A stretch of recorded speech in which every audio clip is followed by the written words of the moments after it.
It was worth the wait. Long rain delay. Twins follow that up with a walk-off ninth inning. Break it all down on tonight's postcast. This is the Twins Postcast, your instant game reaction for the Minnesota Twins. Part of the Locked On Podcast Network, your team every day. Welcome in to the Twins Postcast tonight. My name's Sam Ekstrom here at Locked On Sports Minnesota, filling in for Luke Inman getting a much-deserved vacation. We are streaming on Locked On Sports Minnesota and the Locked On Twins YouTube channels. Find our audio on Locked On Twins podcast feeds. I'm joined by Sweet Lou Hennessy, zonecoverage.com. A good one tonight. The Twins overcome adversity. They overcome the derecho, the rainstorm, the thunderstorm that was going to tear down the city. They managed to overcome all of that, and they win 5-4. Brooks Lee walks it off in the bottom of the ninth with a shaky Jordan Hicks on the mound, and the Twins, I don't know if this is a season saver. I don't know if this saves any trades they were about to make, but it's a feel-good. It's a feel-good moment after a tough series against the Nationals. What's up, Sweet Lou Hennessy? We stayed up. We did a show. Look at us go. You know what? Good for us sickos sticking it out through the tough weather. Look at that. Oh boy, this was an absolute wild one. And I know that Yohan Duran ended up getting the win technically in this game, the pitcher win. Can we say that Mother Nature maybe got like the save or a hold or something at least? Because we definitely got assisted there. Let's jump right in with tonight's time to reveal where the game was won or lost. It's the turning point. Could it be anything but the rain delay?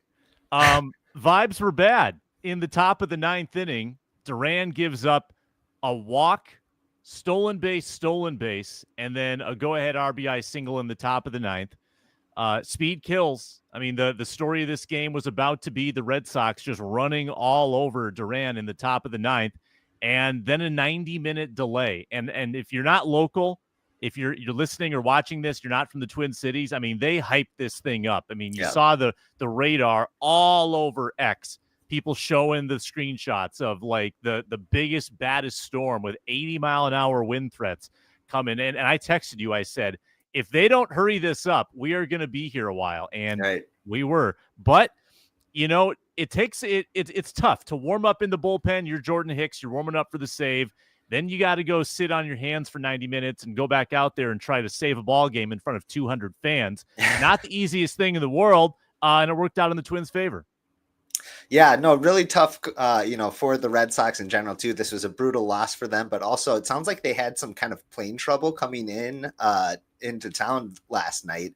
They had to stop in Detroit with too much turbulence on the plane, and it sounds like coming into the game, they said that a lot of players were still kind of reeling from the effects of that. And I wouldn't be surprised if Jordan Hicks was one of those people. He just, he did not seem to have it tonight, unfortunately for them. Yeah, the ninth inning for the Twins goes single by Kiersey, big night for him. Yep. Then hit batter, and the second one totally inexcusable. I mean, that's a bunt situation. Right. You know, there's an out. They're going to give you an out, then you can, intentionally walk Lee, most likely load the bases with Correa, I should say, load the bases with one out. But no, they hit Castro as well, and then Correa put together a great at bat, and that would have been a great story if Correa comes up with the clutch hit that wins this game, hits a rocket to Bregman.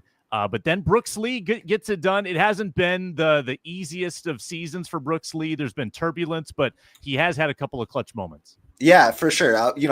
Definitely want to give a shout out to him and to Kersey, because both of them, a few more games like this early on in the season, maybe it's a different story come this trade deadline. But, like this was one of the games where they were able to finally punch through. And boy, was it hard to punch through tonight. They left a lot of guys on bases, as they did over the weekend against the Nationals. I think they were 1 for 21 with runners in scoring position. That kind of tells the story of the season so far. And I think that's why this win feels so refreshing, because it's not like the rest of the season has gone for them. Yeah, it felt like another loss on a narrow margin. I mean, we're talking about turning points, and I think if you go back ages ago to a 5 at-bat sequence in the 4th and 5th innings. It really summed up the Twins season. So they're up 2-0, bottom of the 4th.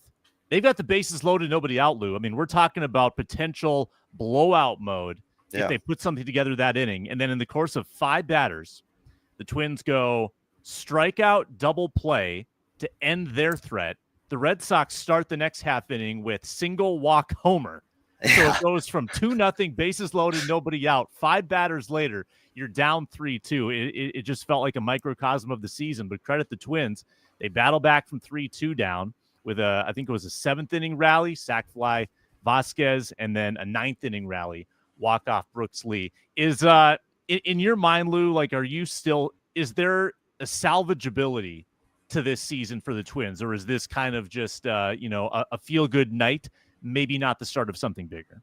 This is for sure a tentpole victory. Like I said, if they had a few more of them leading up to this, things would be in a rosier spot. I'm not sure if this win would, drastically change their trade deadline plans or anything like that. But in terms of, is this team salvageable? I think the talent's certainly there, but at this point, it's been almost a full calendar year since we've really seen extended versions of how good they can be. We've only seen kind of the pitfalls with really quick flashes of the formula working, so to speak. So can the formula still work? Perhaps, but I think it's going to be maybe a different club, maybe some different ingredients being mixed in there too. Yeah, Boston loses. They dropped to 57 and 51. They were kind of in this same spot a month ago, right before the All-Star break. Then they rattled off like 10 in a row. And who's to say the Twins couldn't do something like that and flip their record to the other side of 500? The problem is, Lou, they kind of had their run. Right. They had their run in the middle of May. They won 13 in a row. It's hard to see a team like this doing that twice in a year. You can always hope, but it might be too late to not be sellers at the deadline. Before the show's done, we'll talk about the trade they made today, Chris Paddock. But before we get there, let's talk about a player of the game. This is the Locked On Player of the Game. Deshaun Kersey Jr. is my guy, Lou. Didn't have the walk-off hit, but he set the table. The 2-2 pitch in the 9th inning, had a home run in the 3rd inning, a 2-run shot, his 2nd of the season. He's my player of the game. How about you? You know what? That's a really good pick, and good for him. This is kind of a breakout game for him. He does not get many starts. Maybe he will going forward, a few more, especially depending on how Buxton is feeling in the coming days. But, I think that's a good pick for player of the game. I'll give a little something to Brooks Lee too, just for the moment itself. Good for him to have a walk-off moment and hopefully spark a little something in him, because it's been tough for Brooks Lee over the last few weeks. And I think, he's still a young player who needs to figure things out, but we're seeing those growing pains front and center right now in a pretty tough stretch. So I think either of those guys, I think, definitely deserve player of the game. We'll revisit Simeon Woods Richardson's start long time ago tonight, and we'll have a trade update. So long, Chris Paddock. That's on the other side here on the Twins Postcast. Our show tonight brought to you by Monarch Money. Have you ever wished that managing your money felt easier? Well, with Monarch Money, it can feel easier. I promise. I use Monarch Money.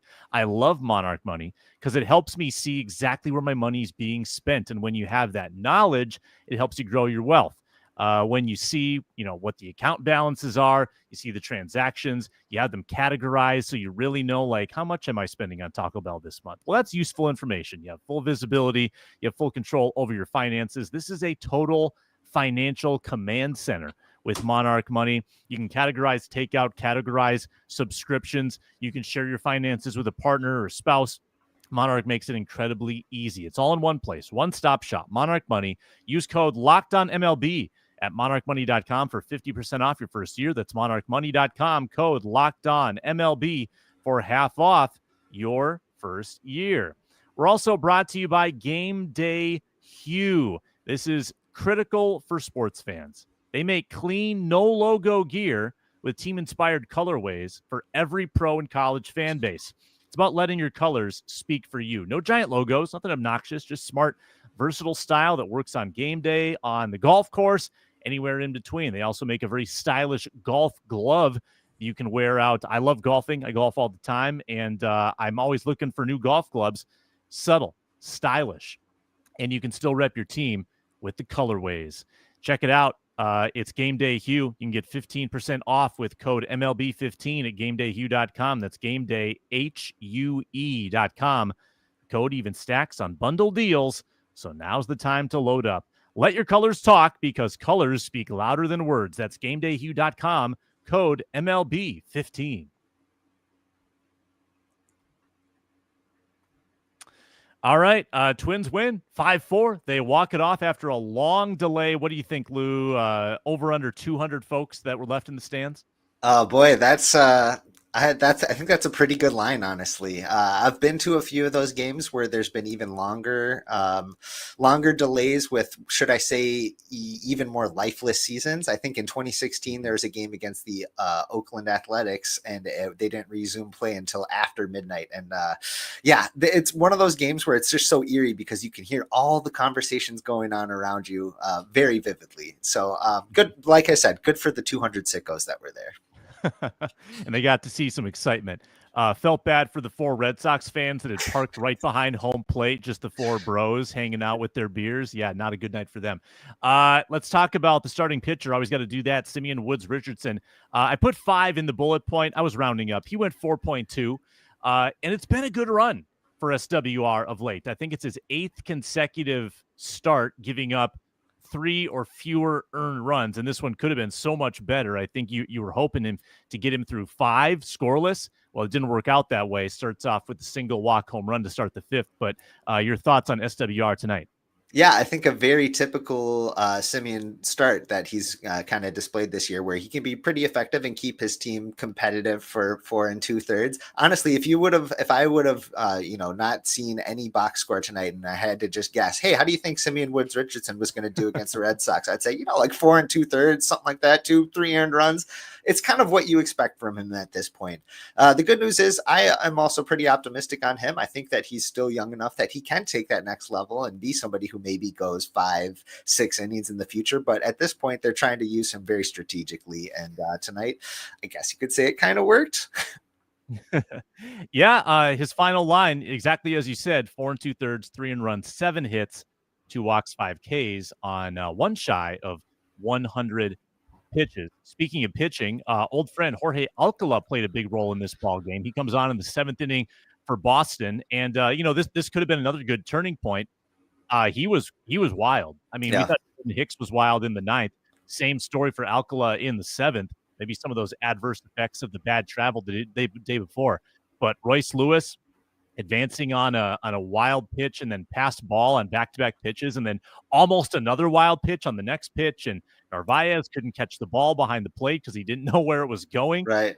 It all eventually led to a Vasquez sac fly after, I think, a couple of walks. So a crazy 7th.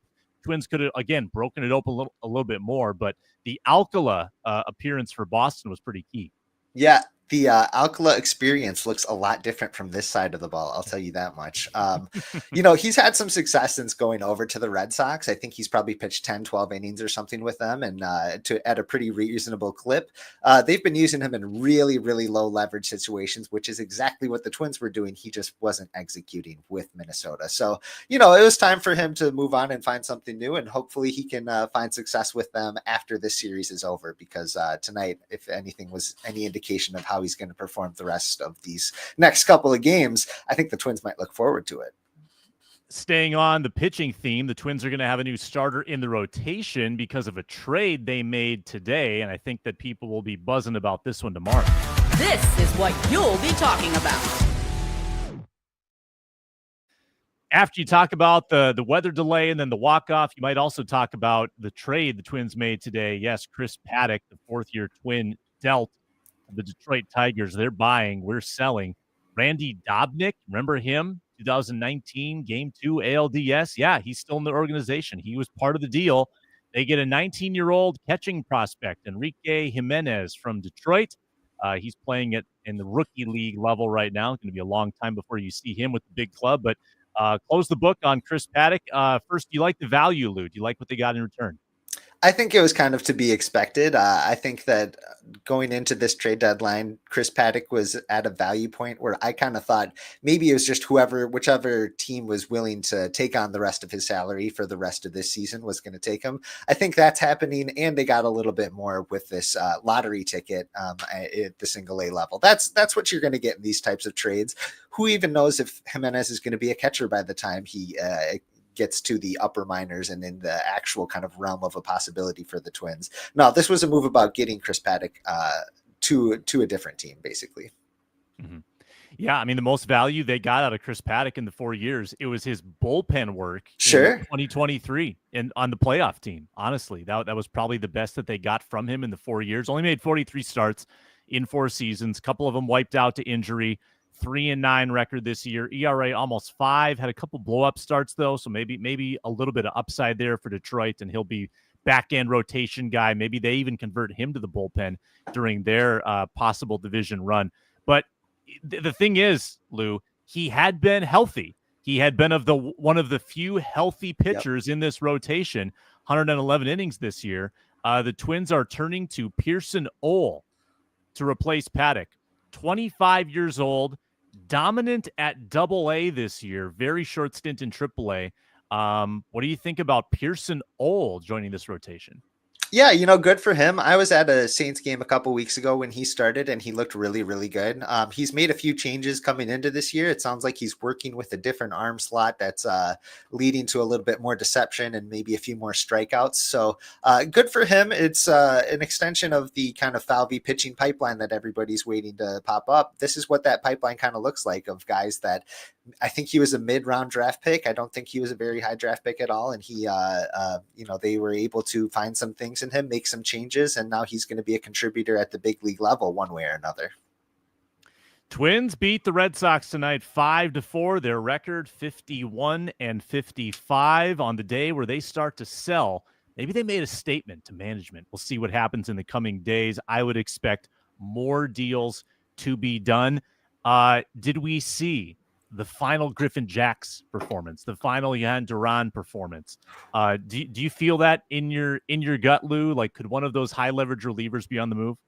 They certainly could. I don't know if I would expect it. I think at this point right now, I would probably lean no. I think that their asking price is going to be pretty sky high, and they're not going to be in a place where they're just going to, sell to the highest bidder. They're going to have some players that they want in this type of deal. So for their sake, I kind of hope they stick around. I think this team's success is totally built on pitching, but I said that coming into this year too. So we'll see what happens. Twins win 5-4. Thanks for staying up late with us. It was not a West Coast game. This game started at 6:40, and it finished just past 11 as the Twins walk it off. Thank you, Brooks Lee. Thank you for watching, listening, commenting, and subscribing. Locked On Sports Minnesota and Locked On Twins. Catch our audio on Locked On Twins. And, of course, we'll have more postcasts throughout the week as the Twins continue the series with the Boston Red Sox. I'm Sam Ekstrom filling in for Luke Inman, saying so long tonight. Twins win it 5-4.